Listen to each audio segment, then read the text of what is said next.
I'm going to have to apologize again to everybody because of the coughing. Hopefully it's going away. I feel much, much better. However, I don't sound any better. If they could only see Dan laying here right now, everyone would be like, man, what? Look at him. He's got his whole head so cute. He's got his head covered up. He's like, I went into their house the other day. I wore gloves. Why? Because of us they're being sickies. sick. Oh, yeah. If I'd had a hazmat mask, I'd have wore that too. You should have been with me.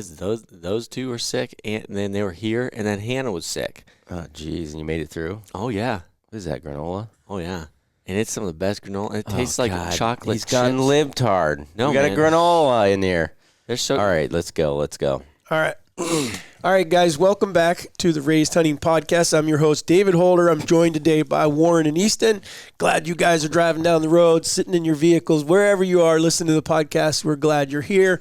I'll apologize now because what we're getting ready to talk about, I can tell you right now, there's going to be some not so good information. good information. It's not great so good. information. Not so fun to talk about. Let's just say that. So I'll apologize if someone offends somebody. I don't think we will today, actually. But it's always fun but let's see, this podcast is going to go out in time. We're going to be at the Iowa Deer Classic. Make sure you guys come up, visit with us so we can all talk. This week. So on like Friday. When you hear this, we're going to be there in like 3 days. I've got some elk seminars. I was just laughing because I found the stuff just the other day. I was cleaning out some stuff, I don't know if it's my original because I can't remember exactly. When you get to be my age, the years kind of mix together. But that is 2003 elk seminar. No, I'm not doing the same elk seminar, but something similar. So just tells you that I've been doing it a while. So hopefully you'll come up, listen to the elk seminar. I'll be doing some deer seminars. Bring your bows, too. Yeah, bring your bows to shoot the raise to full draw. It's going to have the 3D course, and you guys have been cranking 200 people through there. It's a couple grand payout. Yeah, it's first place. Yeah, plus what better way to get ready for hunting season than this time of year to be doing that? So, but what else we got going on there? Spring Thunder is coming, so Big Joe and Patch will be there if you guys wanted to see them. Oh, the racks. You mean? Yep. If you want to go to Spring Thunder, you need to go buy your ticket because we're not going to be able to sell tickets at the door. And by the time you listen to this, we're going to definitely have sold well over 100. So we're fully anticipating that we're going to be sold out. Yeah, which means that you can't just show up at the door because we're not going to have room for you. So please, if you want to go to Spring Thunder, go online and get your ticket because otherwise we will not have enough space for you and it'll kill us to have to turn you away, but we would have to. Well, I want to make sure that we're clear on why you want to go. Number one, we want to see you guys. That's one part. Number two, we're hoping you'll walk away with some, between Westmoreland and myself or just visiting with all of us, that you'll walk away with some more tips and things like that you can use for your own turkey hunting. But we also have been, just some really nice guys that we work with, that we've hunted with, have decided to donate some hunts. So Prairie Storm Outfitters is giving us a Kansas turkey hunt that we're going to be giving away. When I say giving away, just by coming, when you pay your door fee and everything, there's no raffles. We're not doing this like a typical banquet. You're not going to bid on anything. Everything that we're giving away, and last time I figured everything up, we're pushing between $9,000 and $10,000 worth of hunts and gear and decoys and you name it, we got it, just for showing up. That we're just going to give it away. We got some special stuff for the kids though. So there's going to be some hunts there.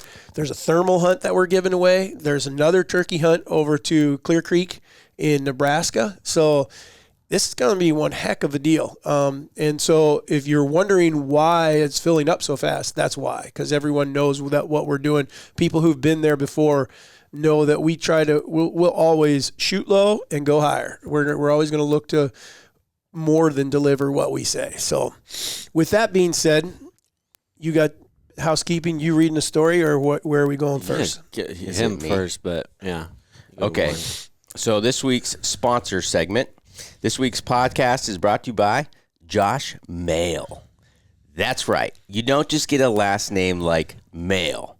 That's not random. That's not luck. It's not Ancestry.com or coincidence. Very few are chosen. It's bestowed. It's earned. It's destiny. Josh Mail. Now to his daughters, he may be known as a tender, caring, loving father. The kind of dad who shows up, carries the snacks, fixes the bike, and gives the best hugs in the driveway. But make no mistake, behind that warm, fatherly presence stands the epitome of alpha.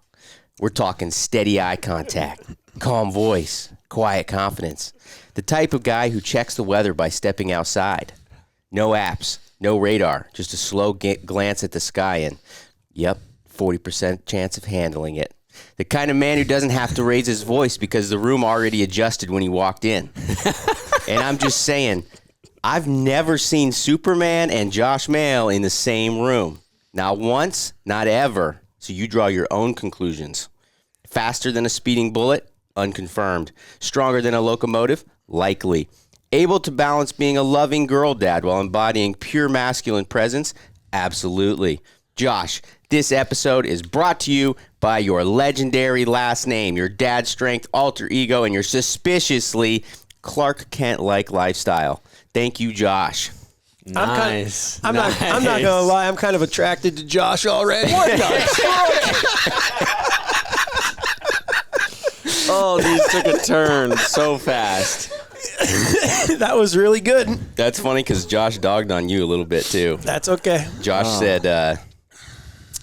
said, sorry, David, times have changed. Rubber boots are for hogs and dairy farmers. Gotcha. Yeah, agreed with that. So a whole bunch of you guys commented, and we really appreciate it. If you haven't heard yet, we have a new segment that we're doing where I don't know how we haven't thought of this yet, but, well, we did do Jake first, right, who came up with it? Yep. But I don't think I'd added the twist to it yet. No. So we'll have to get back to him since this was his idea. Every other podcast that you listen to, right, they're going to do a spot. This section's brought to you by AG1, blah, blah, blah, blah.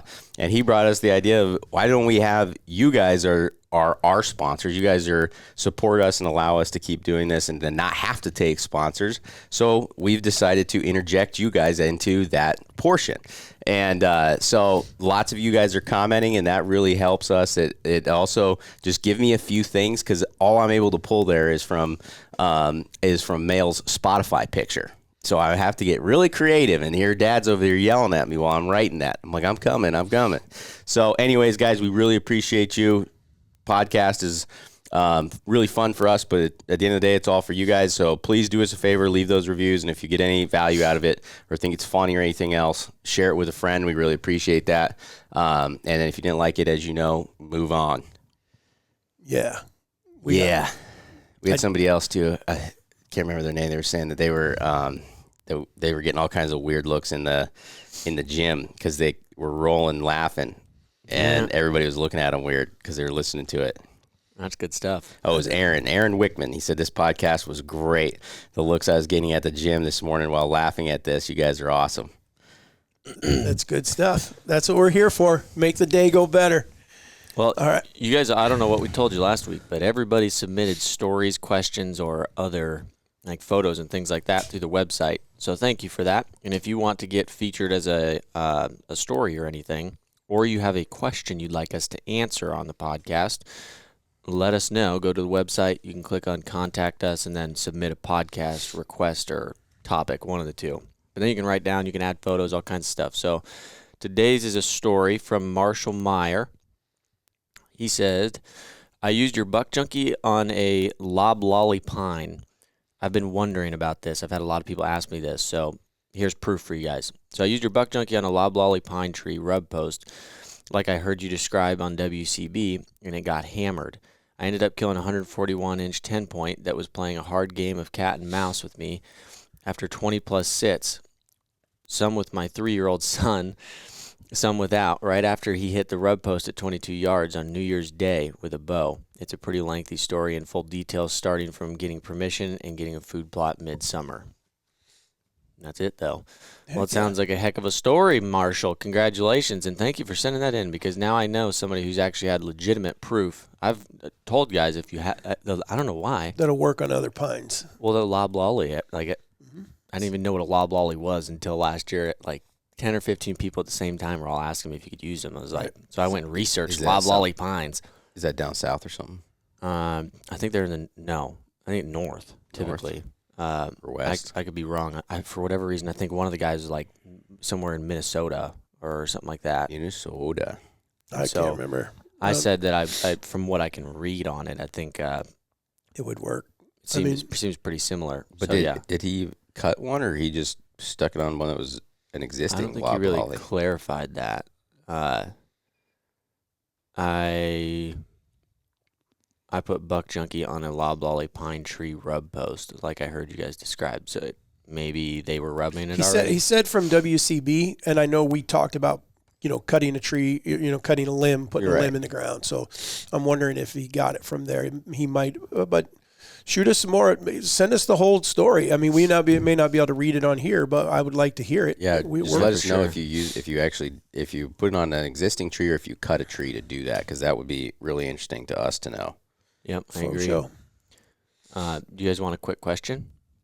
Quick question. Sure. We'll answer a quick question. Yeah, just don't go too much into detail because it's all situational. But Rob Richer says, what is the timing you suggest to wait in archery season or on an archery hunt for a buck after you have harvested a doe without field dressing? In other words, leaving the doe alone and continuing to hunt.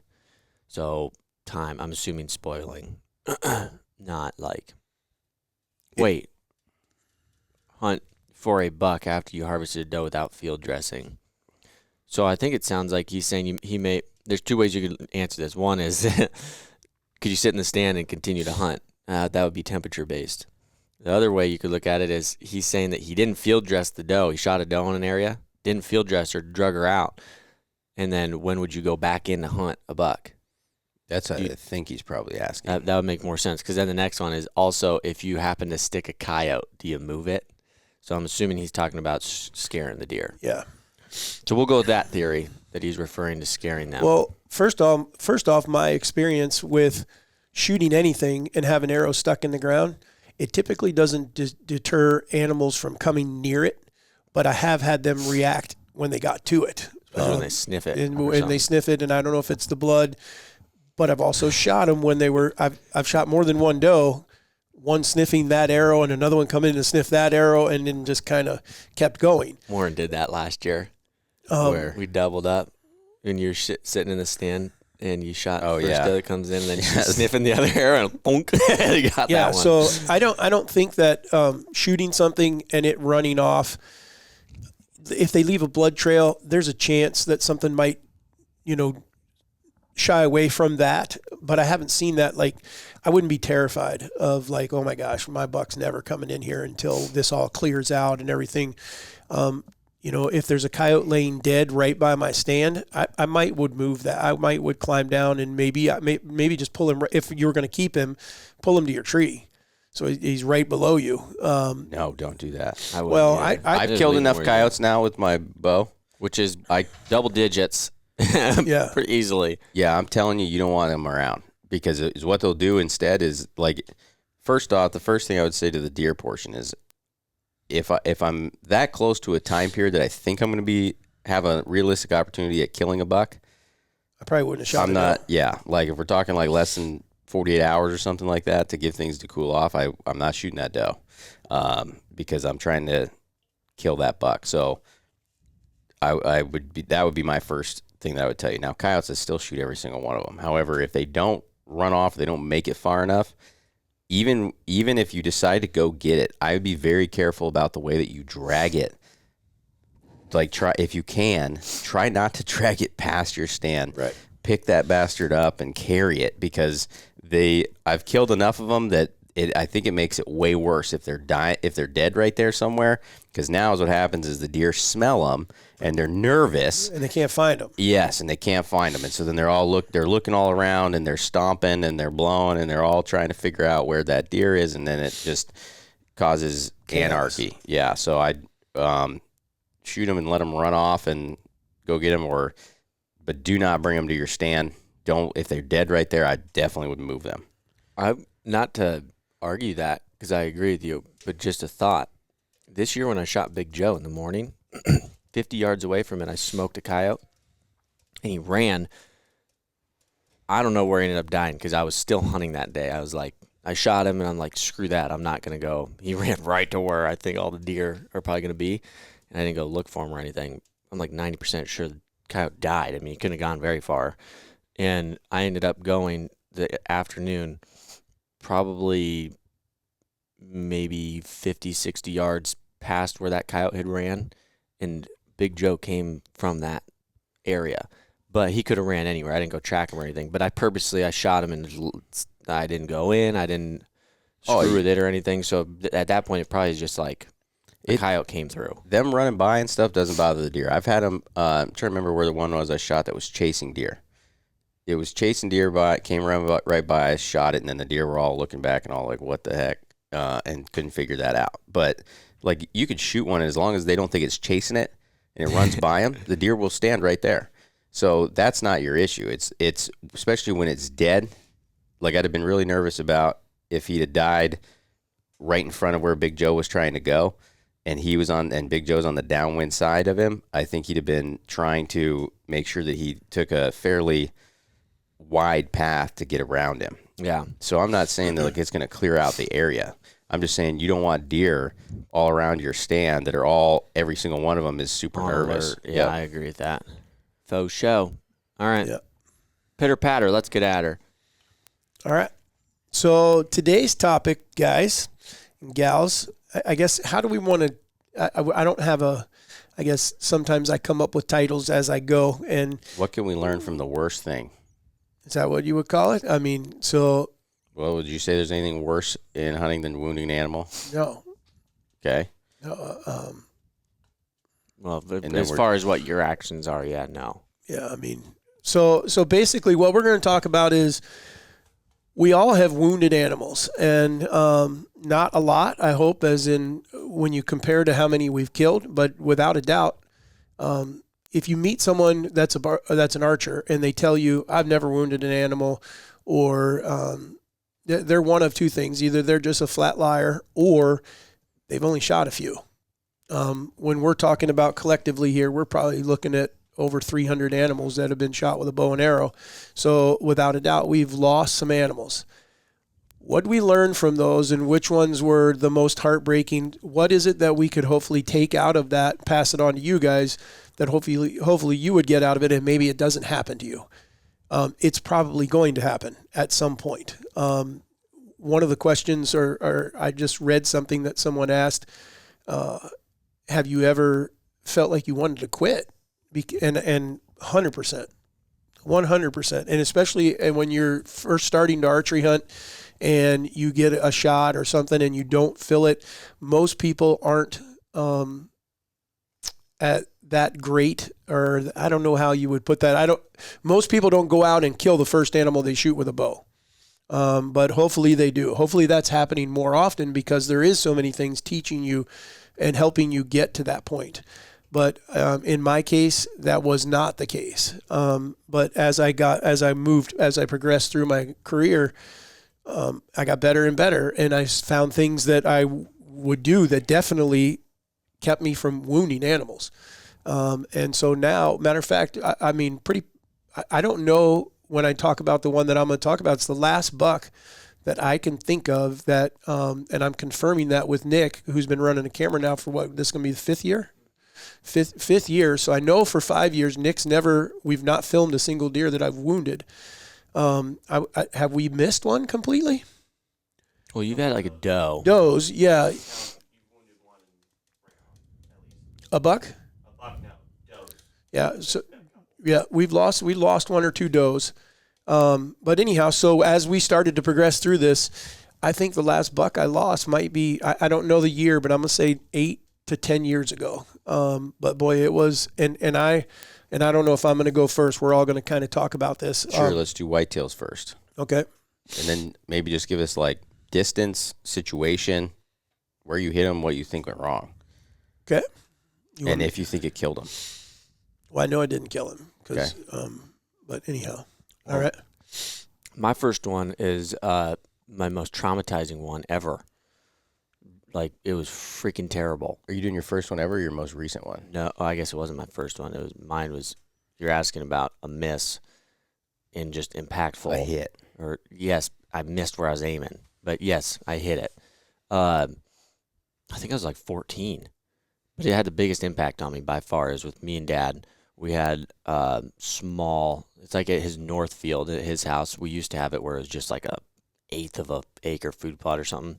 But we're sitting in a stand in the afternoon, and a buck comes walking through the cedars, and I mean, it's coming perfect. And we're like, oh, here we go. And I had already done it where I had ranged certain spots in the field. But at 14, I mean, I was still working on, like, I need to get my confidence. Dad was trying to help me with my confidence. And so I hadn't, like, I think I would range like 20 and maybe 30. That was max. And when he comes in, Dad's like, you're good anytime whenever he gets there. And once he's in the field, he's wide open. But I don't know what I did. I don't know how I misjudged it, because I knew where 20 yards was, and I think I knew where 25 was, and he was just behind 25. And excuse me, I have that backwards. I thought he was at like just over 25 yards. He wasn't at. He was Right at 20. Yeah. And so I'm sitting there thinking with my bow, I need to put my 30-yard pin just a little low. I'm going to be perfect. And calm situation. Deer has no idea we're there. I have plenty of time. And when I shoot him, immediately I hit him in the spine, and it was like tears going right away. I mean, it was bad because I hit him in the freaking spine. He drops and is not doing good. And so I had to try to shoot him again, and I couldn't do it from the stand. Like I couldn't even get close. So Dad made me get down. I had to go down, and I had to finish him. And I shot him again and finished him right there. But I really haven't told that story to very many people because it was freaking terrible. Me and Dad went through it that day, but it made a huge impact on me. I will not make stupid things like that where I need to know. I get a mistake here and there and stuff, but I need to know there's a difference between 20 and 30 yards, and I don't need a rangefinder to know that. Like, I should have known that when he came in, okay, he's just in front of that one spot that I marked, and that I am going to hit him significantly high if I'm shooting him for whatever my distance was. So it was a lack of experience, but it was also a lack of paying attention to detail when you have your emotions in spiking. I think there's a difference, too, with short people, females, kids. And I'm not saying that it's anything that's their fault, but I think that was before you kind of hit a growth spurt. Oh, when I was 14, I was You're like skinny 90 pounds. Right. And, I mean, and you're 100 still pounds. short. Like, Yeah. I think so your draw length was probably like 25 or something like 26, that. Maybe lucky. Arrow's slow. Yeah, your pin gap, where if you're off on yardage, if we're off, any of us are off on yardage between 20 and 30, it should be 3-inch difference max. At that stage, that could have been a foot. It was a lot. You know, and so those are things you got to be conscious of when your bow's a lot slower. But let's go to heavy. No, we're just jumping. Well, hold on. Easton's Hold on. train. No, hold on. Well, you recovered that deer. Yeah, we did. We did So- recover that deer, but at the same time, I think that one's super important. I think that because what Easton's talking about there, though, is there still wasn't the confidence. You know what I mean? It was still, can I do this? Can I do this? And trying to talk yourself into, I can do it. I can do it. I can do it. I want people to clearly understand there is a difference. There's a difference between telling yourself and believing in yourself. And when you get to that point where you're not having to tell yourself anymore because you know, and that's where the whole distance thing comes for me. I mean, you made a comment earlier. When did it become cool to shoot things far away? I don't know, but I wish they'd get away from it because I know that the confidence for me, when something breaks 40 yards, and you mentioned even on whitetails, it's probably 30. It's less than 40. But when they break that, there's a light that goes off in my head that goes, done. Now it's just, I'm Warren there, so I'm taking everything that we've all talked about. Warren has to burn the whole thing. Okay, once they get to that point where they broke that mark, okay, now I just focus. Now I got to find, okay, where is he going to, okay, he's going to go behind that tree. I can draw here. Doe's not looking. Everything is methodical now, and you're not thinking about it. It's no different than a baseball player or whatever. Okay, he just threw me a fastball. He's probably coming with a curve. Or a football player running a play. We ran this. It didn't work, but we set this dude up. We're going to throw it right over his head this time. You're doing the same thing in the whitetail world or in the hunting world. You just get to a point where I can't miss. And I'm still going to tell you that it can still happen because the animal has an impact on that, or weather or other things.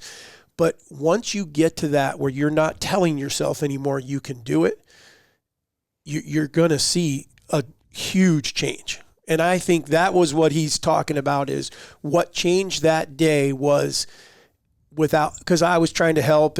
But I mean, when you look down at someone, especially your own kid, and I'm filming Easton, and I'm talking, the freaking arrow hits, the deer hits the ground, and he is looking at me and tears are pouring down of his, like there is no way he could shoot again from the tree. And you're trying to, all right, calm down. We're okay. You killed him, but he's kicking and everything, and it's a horrible situation. And you just want that to go away, but we got to work through it. Obviously, we're talking that was 11 years ago, 12 years ago, something like that. Look at what it's done for your hunting career now. I mean, and what it's done to that confidence level. And so I think I didn't want to just skip over that. Well, I think I agree with that 100%. I think that right there, to me,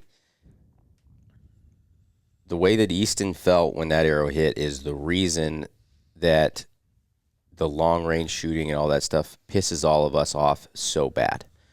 Because do I shoot my bow a ton and obsess over it to be really precise because I want to be good at it?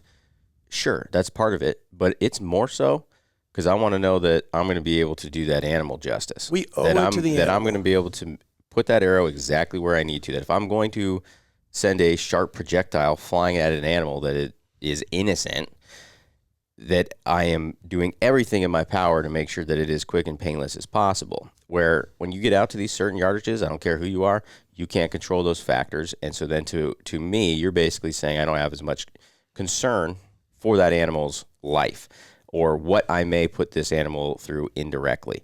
You can't tell me, I don't care who you are, that you're just as accurate at 100 as you are at 30, because that is not true. Nor is there as many factors that could impact where that arrow hits. So I think that's where we come from a lot of the times, not a lot of times, all the time, is that we believe that animal should not have to have that scenario. Now, at the same time, that does happen at times. And when it does happen, you got to hold it together and finish the job because you're too far in it now. But to us, it's about avoiding all of that in the first place. 100%. And I would say, honestly, probably even more than how good of a shot you are, it's your shot selection. Because when we were just sitting here a minute ago trying to think of all of them, so the last whitetail bucks that we've had that any of us have hit, Easton's was last year. Heavy. And then before that, and I'm talking actually hit, not cut hair or anything like that, how long it had been, roughly? I'm pretty sure I'd have to look again, but I think that's the last one. The last one that I screwed up on. So, and that's in I was 14, 13, 14, so 10 years of hunting. 2014 or 2015, yeah. So for 11 years, it's been basically, well, I guess 10-year span of hitting an animal. And I hear guys all the time, and I know we'll hear it at the Deer Classic, they hit a deer or two every year. Yeah. How long has yours been? Since I wounded an animal at all? A buck. A buck. Whitetail buck. Like I said, the only one that I can think of, and I could come back here tomorrow because I have to put some more thought into it because I do hunt a lot. But the last one I remember is the one I'm getting ready to talk about, and I think that was 9 or 10 years ago. There hasn't been one since then. I've gone through all the years and what I killed, but I also, there's not a single one of those that's been over. None of them been over 30 yards. All of them been under. Most of them been under 20. That I've killed. The Big 8 was the Big 8, but he was before that one. So okay. So that would have been, he was 36, 37 yards. Mm-hmm. And that's probably my longest whitetail shot at a buck. Yep. And then for myself, Wrangler was first buck I've ever. That's wild. I've ever shot and not recovered. And I would tell you that I think and that was this year for someone who doesn't know what I mean. Yeah. So since I was 12, and I hope that. And he's old now. He's 30. Yeah. So 18 It's a lot of years. So hopefully, I would hope that you could go in a whole bunch of other podcast rooms and they could say the same, but I doubt it. And I'm not going to sit here and tell you that I believe that it's because we're better shots than everybody else or we're better hunters than everybody else. I think it's because we choose better shot selection than the majority of people. A proper shot is there or it's not there. It's not like a debate of, is it big? Because I've seen those videos too.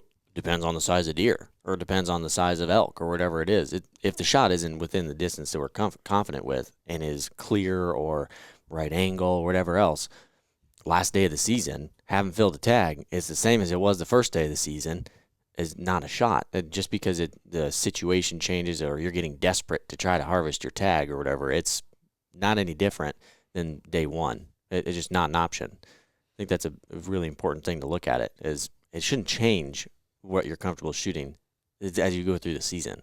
No. Or as you have a harder season. Everything stays the same. Well, I heard a comment the other day, and I won't put a name to it, but I like the 8-yard shot, but I'm ready for the 100. If you go hunting with that, if you go hunting with that mentality, you're never going to get an 8-yard shot unless it's just dumb luck. Yeah, because you're going to shoot before it ever can happen. You're not gonna put in the work to get to 8 yards. Or to get to 20. When he's at 100 before he even gets a chance to get there. How many people that are clearly good with a rifle at 100 are going to wait for something to get to 50? They're not. They're going to shoot it. And so, but here's the question that I started, or the statement that I started to live by, I guess, and that is, when my need, meaning, and I'm talking about shooting an animal, when what I want or what I need a shot at this deer. I need to kill this deer. I need to get one under my belt, or I got this tag, I'm only here a week, and so I might as well shoot. I got nothing else to lose. The moment that my want overrides what that animal deserves, I'm taking a bad shot. Yep. Yeah, that's very accurate. So let's dive into the psychology though, or analyzing what happened on these shots, because I think I have a little different perspective this year on some of this now. Okay. Come on, welcome to the club. You finally missed one. You freaking piece of crap. Well, it's honestly not mostly Let's from hear from your experience with your one deer. Well, it's not really from whitetail, honestly. I mean, some of it is from that deer, yes. But, so when we went elk hunting this year, I had a rough go, which is not normal for me usually. I hit a bull at 25 or 26 yards, something like that, and just hit him a little bit too high. And then I shot a tree.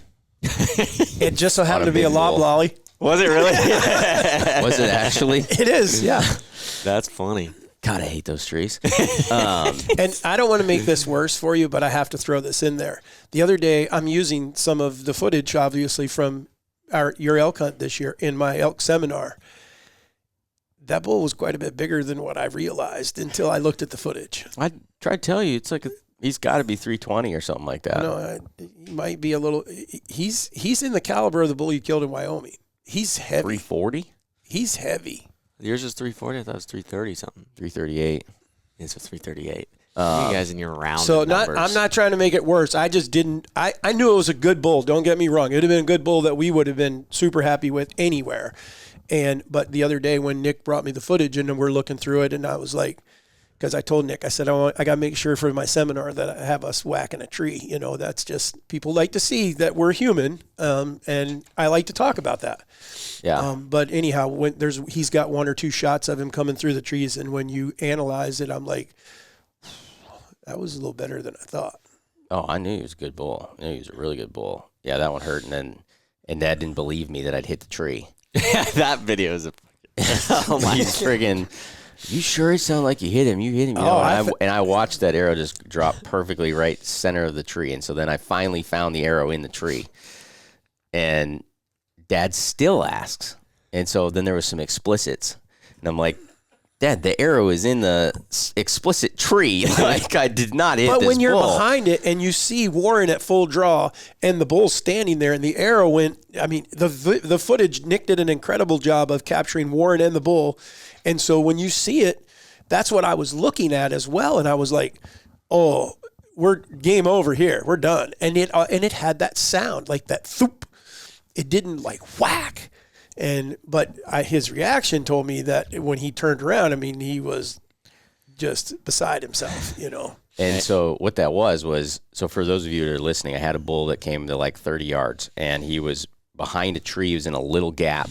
And so I'd already told myself when to draw and everything, and then that when he started to go into that gap, like if he took a full stride, he was going to get through it. So I wanted to try to get him to stop at like a half of a step into it.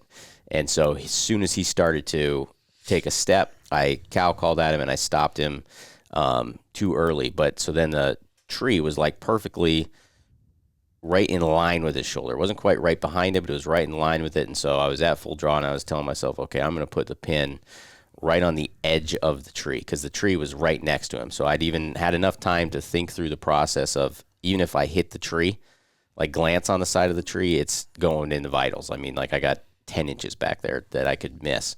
And so I'm either going to hit this bull perfect or I'm going to hit the tree. And so I shot, and as you guys can guess, I hit the tree. And so where I'm going with all of this is, I would tell you, as far as shooting capability this year, going into this, through the summer, everything else, I was shooting as good as I ever have. There was no issue in my shooting ability. And then, but when we got back out west, so I'd really have kind of taken a year off of hunting, which I'd never in my life thought that I would do, but just life circumstances and trying to build a business into a certain state to be able to go hunting for a lot more time, I made a sacrifice for a year and said, okay, I'm going to sacrifice a lot of hunting time to try to get this into a position to where I can do more hunting. And so I basically had a year there where, so not this past year, but the year before, I only shot one doe, which the rest of my life has not ever been the case. I've killed a lot more animals than that.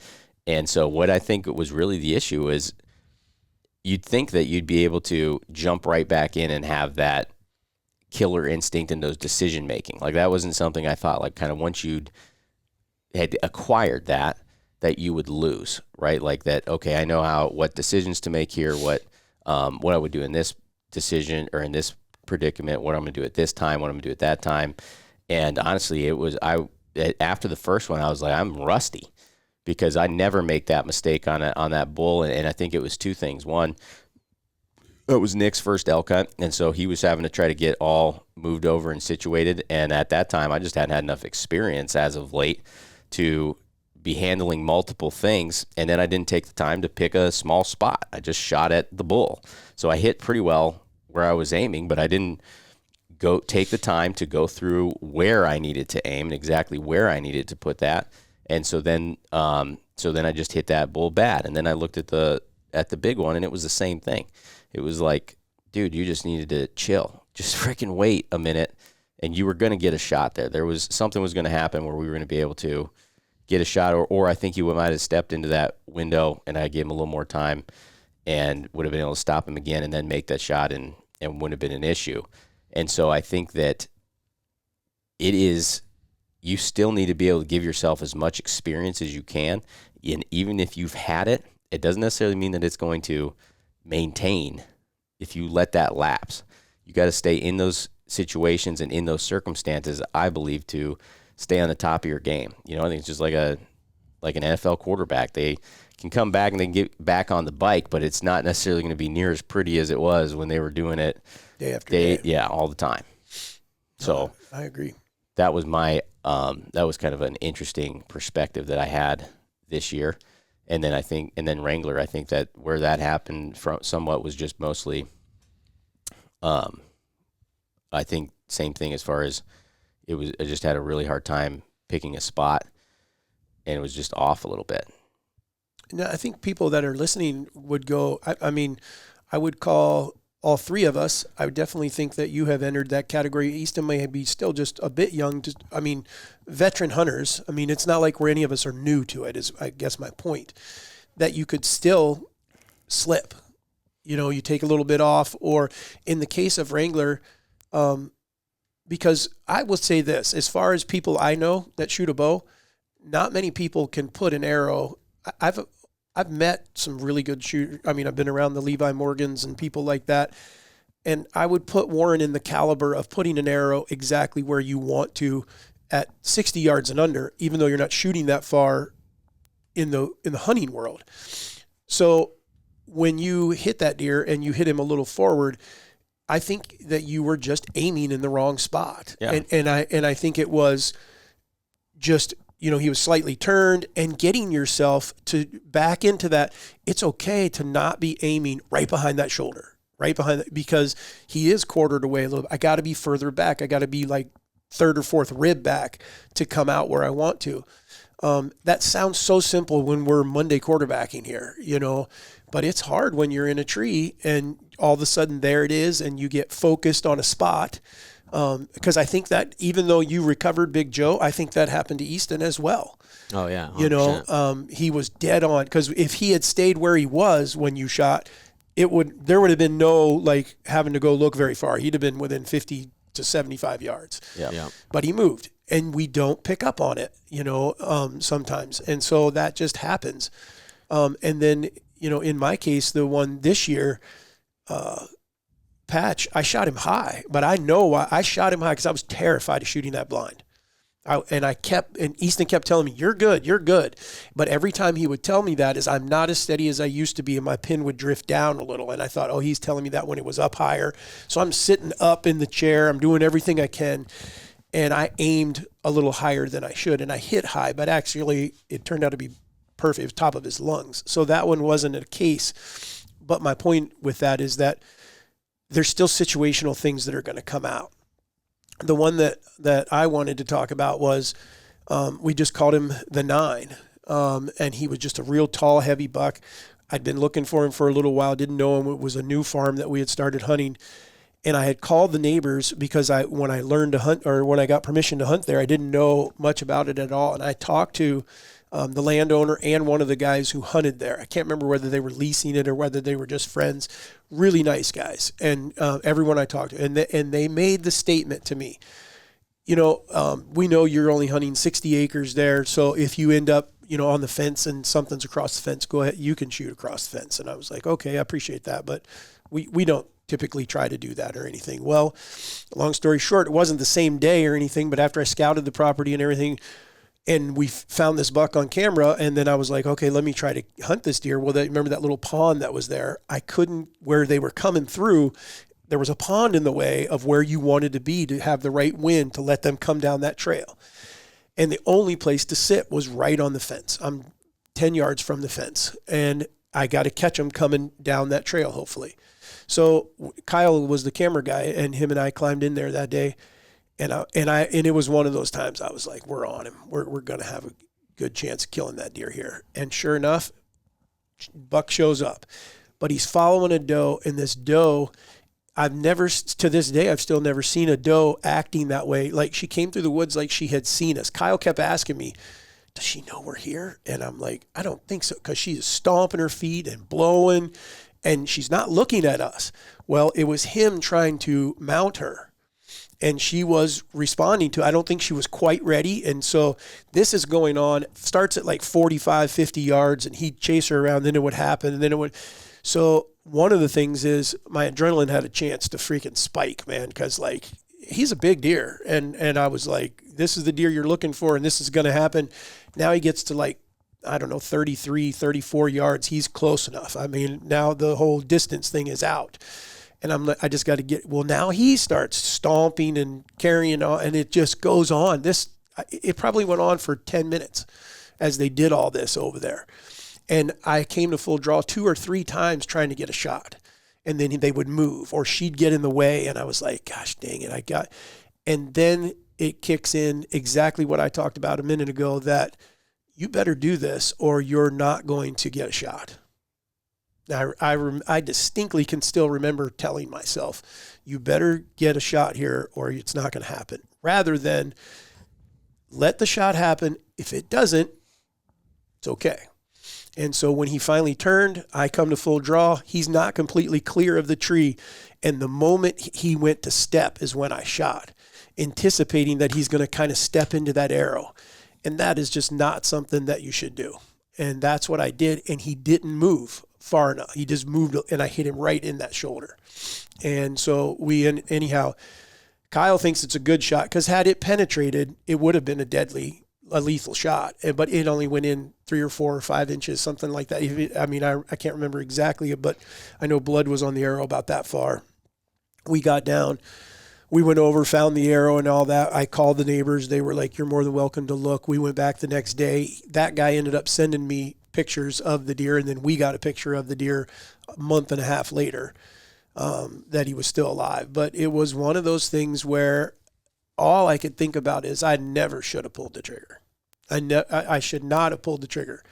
And one of the things that was also in the back of my head was that's also across the fence, because I was shooting across the fence to their side, and I just still didn't feel comfortable with it. Even though I had the okay from them, it just didn't feel right. And so I think all that stuff is in your head, and when that's in your head, it's in the way of that clear view to this is what's going to happen. I'll take the exact opposite. The tunnel vision. Yeah, I mean, exact opposite when Nick and I shot the drop 12 2 years ago. When he came down the hill, he's going to get by me. It's okay. I mean, I'm scrambling for a grunt call, but if it doesn't happen, I wasn't I was like, gosh dang, the drop 12 is going to walk by us at 2:30 in the afternoon, and we're not going to get a shot. And I'm trying to get to the grunt call, and he turned down. He's walking to me. I'm like, oh, wait. And then he comes down. Now he breaks that distance barrier. I'm like, this is going to happen. And if he lets me get to full draw, this is just not, it's either meant to happen and I come to full draw and he's standing there. And I was like, this is done. There was no doubt in my mind. And then you put a perfect shot on him. So that's the difference. I don't think that when we sat down to talk about this, that we realized that we were going to be, I'm just listening to how similar all these are. Oh, it's 98% mental. And not equipment, where I would tell you Slugger was an equipment failure. Oh yeah, I would say your so. rest stayed up. That's a problem. Well, but again, that's still on me. I can't blame it on the rest. But and so this was one. Well, I don't really believe in excuses, but you kind of can on that one. Yeah, that was. Well, not really. I know what those. David shot a buck and it soared like freaking 3 feet over 5 his feet back. over its back, and then Which was so annoying because he'd already killed one deer, and I was filming for him. We were hunting relentlessly every day, day in and day out. And we finally get a shot, and then he shoots 2 feet over his back. At 22 yards. I mean, he's looking away, and I mean, it was like, and he was the first deer to show up. Yeah. I mean, we get there, and I'm like, Warren says there's a deer coming, and it's Slugger, and he's like, no way, and I'm like, it's him. And he wasn't a giant antler deer. We called him Slugger because he was really heavy. And he walked out. And, I mean, I put the pin right on him. This is game over, 22 yards. We're done. And the arrow just lighted blue knock goes right over top of his back. And then so we go to the house because I'm like, what the heck could I have done? And draw my bow back. And I glanced. Remember, I hit off the top of the square bales or square block target. And I'm like, what the heck? Well, then I look, and at the time I shot a ripcord rest, and they had the little football. Most everyone doesn't use the football. A cable clamp. Yeah, the cable clamp. Most people tie it into their cable. I didn't. I used the football, and it had slid up. And before then, I had not thought about tying a serving above it so it couldn't go anywhere. And anyhow, so when we went back, when I would come to full draw, you'd see the rest would not come back down. It would stay up. Yep. So. That one, you can say it's equipment failure, but that still comes back on me because I should have been checking that kind of stuff. And had I probably gone out and shot my bow before we went hunting that afternoon, I would have found it then and been like, oh, boy, that was close. Fixed it, and we probably would have killed it. So, but you were going to talk about heavy. I wasn't. Warren was. Well, how far was heavy? 30? Not I even think 30. it was like 27 or 30. It was between 25 and It's in 30. the interview. It wasn't. I mean, that's literally exactly where we waited the whole afternoon. I was like, if we're gonna get the shot, it's gonna be right there, and that's what he did. Yeah. So I think it was like right under 30. In that one, I don't know that. I still know that you could say you really even did anything wrong in that one. No, I definitely Other did, than just being considering a the little deer ain't bit dead. Yeah, but that is the only That's the only broadhead malfunction. I'm not going to, like we talked last week about the hypodermics and they were glancing. They still opened and everything, but they don't perform like they were, in my opinion, they don't perform like that you would hope they would. In this particular case, Easton shot that was the NAP kill zone. It was whatever you guys had shot. I think before. it was the kill zone. I ran out of my broadhead. It's a two-blade broadhead. I'd shot a lot of deer with them. You decided to try it, and the ferrule bent on that broadhead. And I've never seen that happen. I've seen it like blades bend on turkeys and things like that, but I've never seen the ferrule of a broadhead, of any broadhead I've ever shot. I've never seen the ferrule bend, and it was completely bent. And that is what I think, because if you went back and looked at that, like Easton said, we knew where the shot had to be. We set the blind to shoot there. You had to see this situation where they were jumping the fence and coming into this field. There was no other place to sit, because we put the blind in that day, climbed in there, and we were only in there 2 hours before, not even 2 hours before he showed up. But the first deer showed up 10 minutes and walked right by the blind, had no clue. And I'm like, we're in. This is going to work. And then when he walked out and Easton shot him, if you go watch that video and you watch that arrow, if that arrow penetrates and goes through, there's no way he doesn't kill that deer. Oh, no. Because he hit the knuckle. He right? hit the absolute which in my opinion thickest part of the shoulder. I don't expect a broadhead to perform through that. I mean, it'd be nice, but I don't expect it. And don't put your arrow there. But I think any broadhead that should have penetrated that. Now, I'm not saying it would have like let the arrow go all the way through, but it should. I'm not a scientist or a mathematician to know how much inertia did it take to bend that ferrule. Probably a lot. Yeah, and Good amount. So if that's the case, how could you have gotten 4 or 5 more? Even if you got 4 or 5 more inches of Would have penetration, been in a long at least. Well, your energy would have been going into the animal opposed to into bending the broadhead. Yeah. right? Yep. But again, I'll come back to the fact was confident, because when you shot, we thought we killed him. Oh, I mean, smoked Easton him. was absolutely like, I drilled, and I did too. Looking through the camera, I can't tell penetration wise, and I was like, "We're good, dude." It wasn't until he walked out, picked up the arrow, and he goes, "Oh no," and I'm like, "What?" And he brings the arrow back, and it's only 3 or 4 inches of penetration. And I was like, "What the heck?" Exact opposite on the deer you shot a few years ago from that blind. You were worried. Went out there, he comes back with an arrow, and I'm like, no worries at all now, because he had 12, 13 inches of penetration, and it was like where it went in, if that went in that far, so people that are listening, hope you guys can understand, you're going to have multiple situations if you shoot animals with a bow where you shoot them, if you're shooting anywhere in and around the shoulders and you hit that offside shoulder, there will be a time you'll shoot something, you'll think you didn't get penetration because the arrow will come back out, but it actually went in, hit that shoulder, bounced back out, their movement kicks it out. It won't, if you find the arrow or if you're filming, you'll see, oh, I did get that, but it's just split second that penetration goes all the way in like that. It happens more often than you think, that people think, oh, you'll see it a lot on people shooting elk where the arrow's dangling and then falls out, and you think, oh, he didn't get any penetration. Well, what you're not seeing is it hit that shoulder, bounced back some, and then came out, and they did get more penetration than what you thought.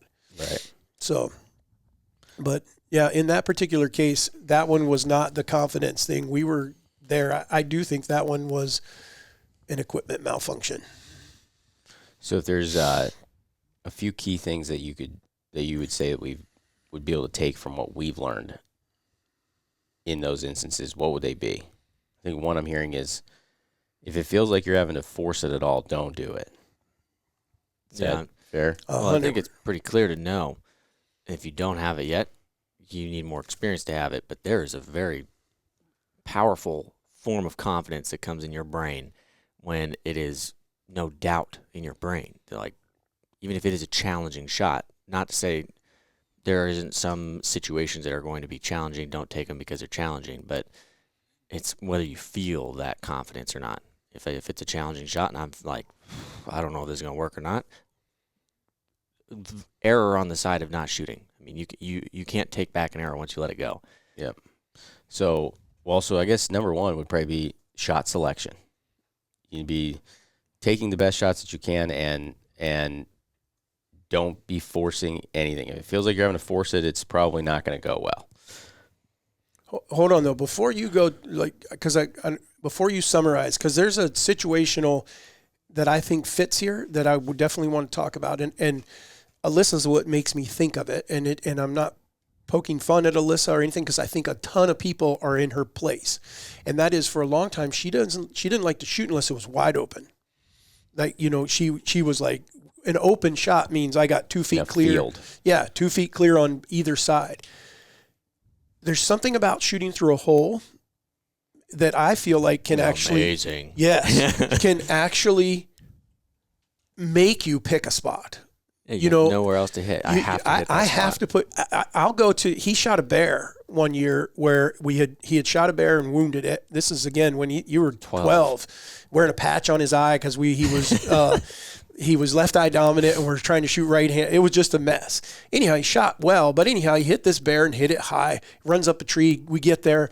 The guide tells us we're going to go look for it, but he has to come and help us, and he's carrying a gun.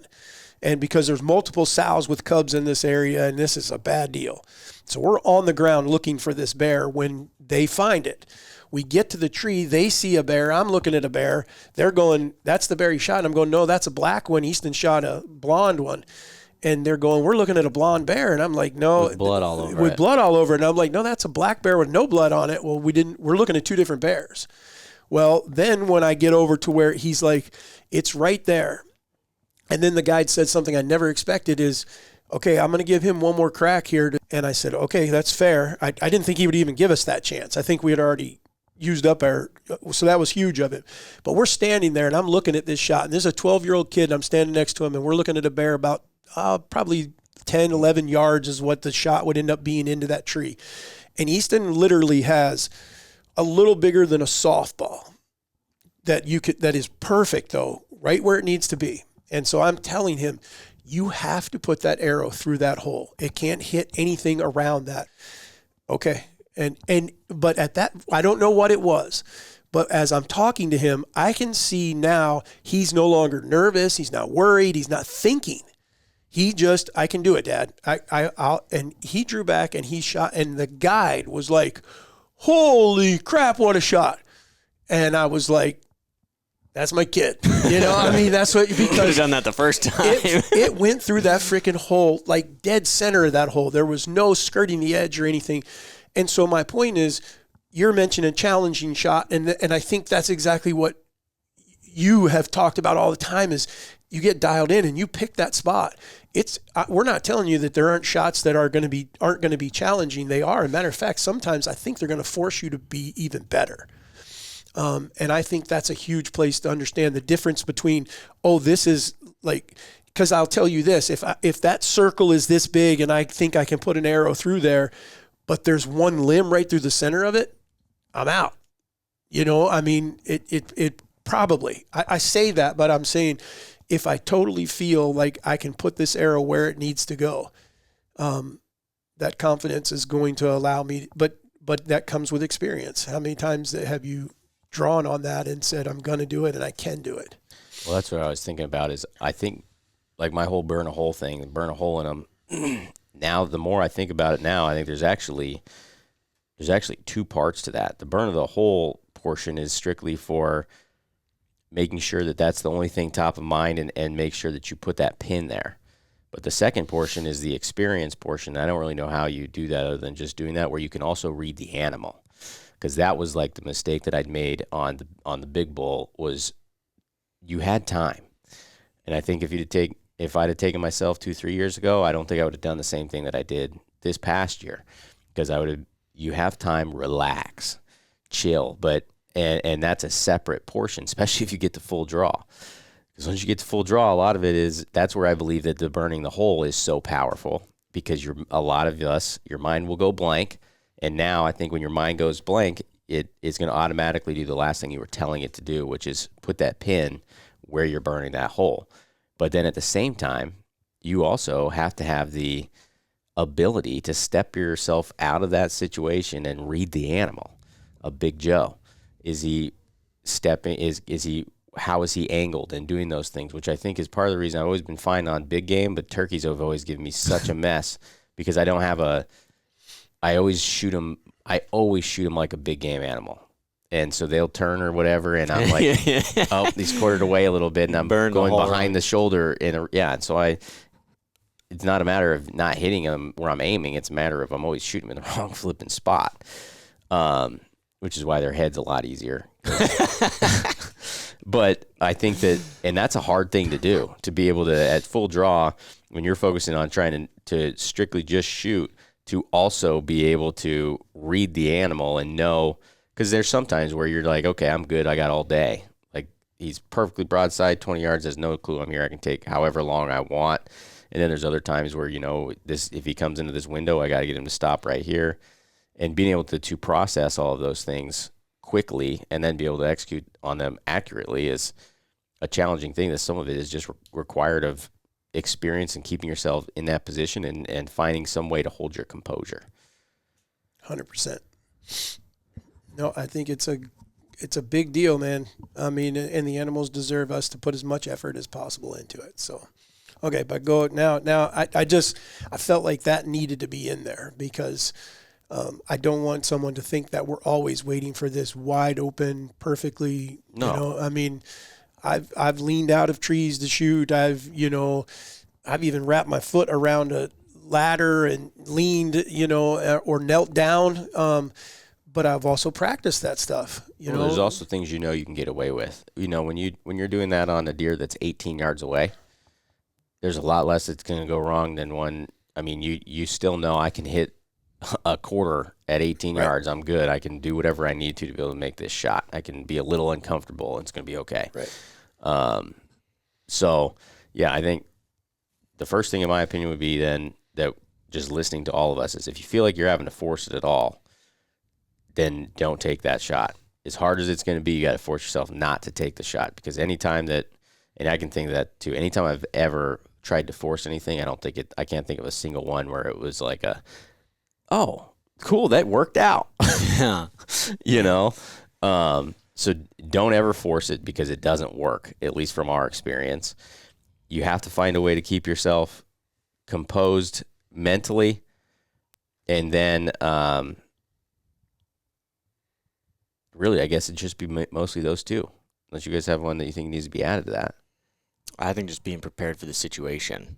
I mean, granted, one of the examples we have of heavy is we knew where the situation was, but I don't know about you guys, but when I'm sitting in a stand, no matter what stand it is, the first thing I do is I check all my ranges around me, or to make sure I know that, okay, my highest likelihood, I think they'll come in over there.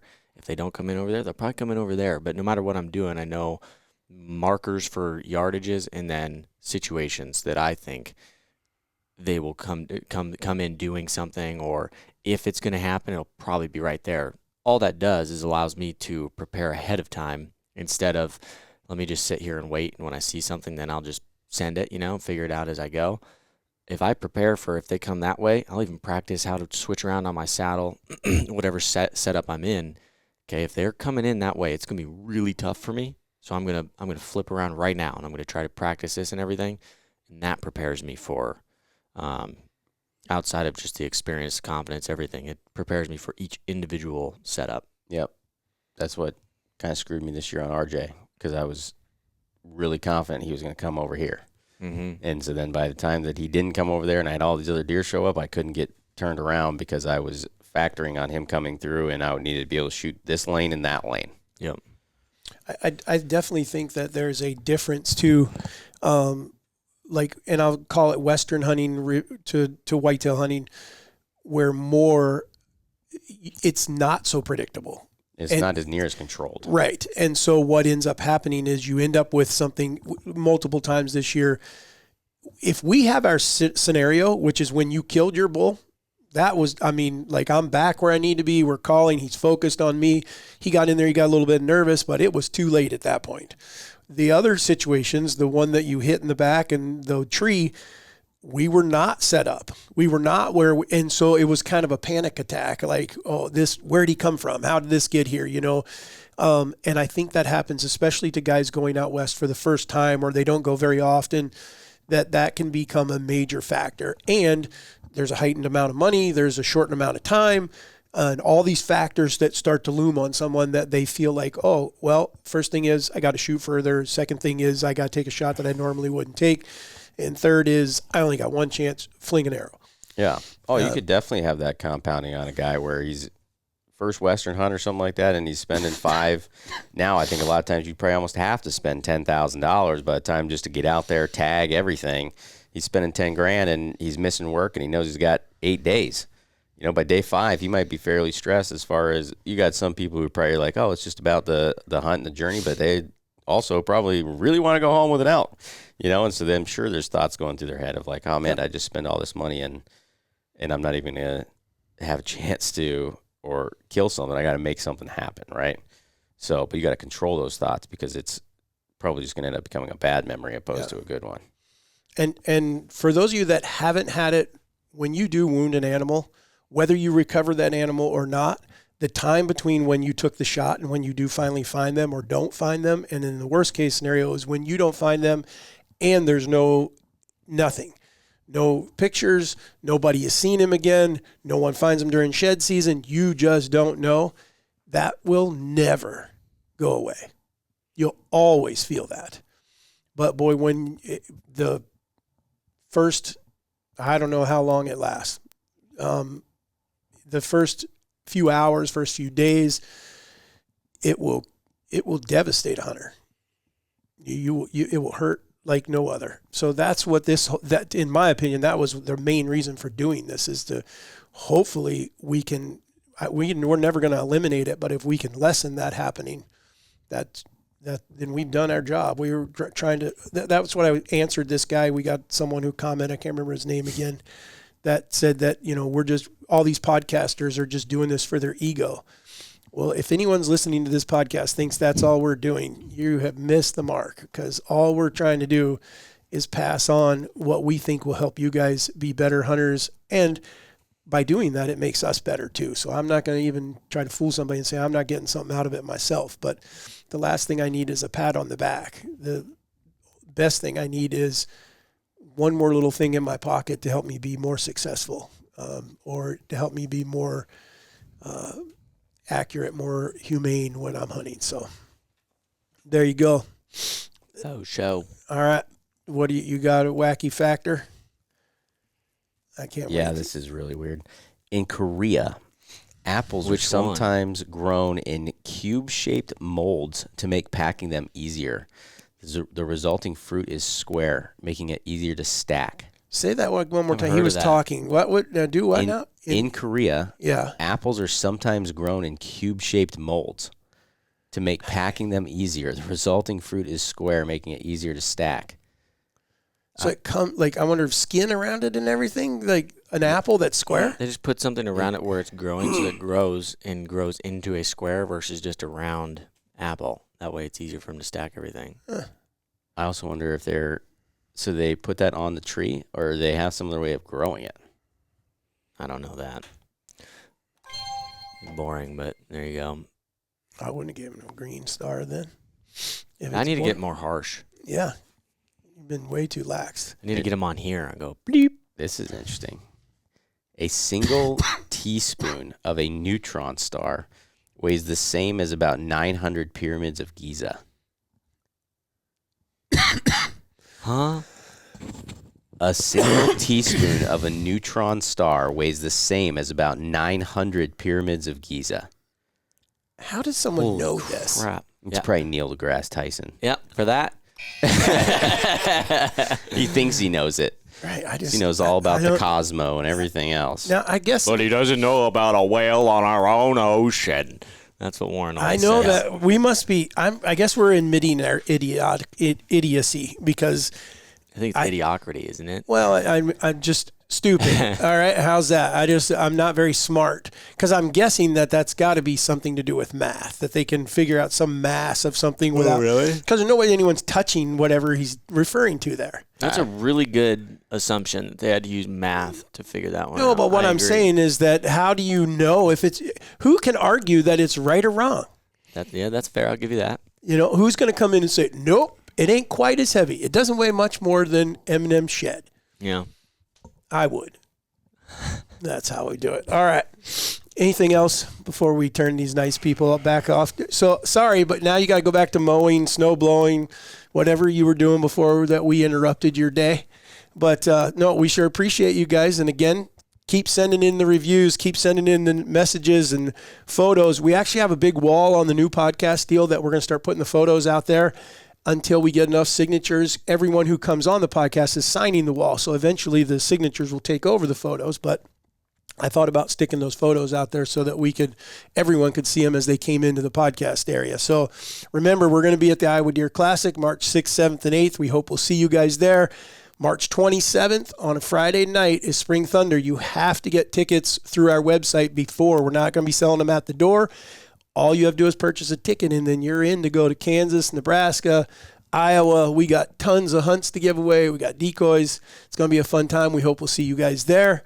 And other than that, this is Raised Hunting signing off, and we'll see you next week.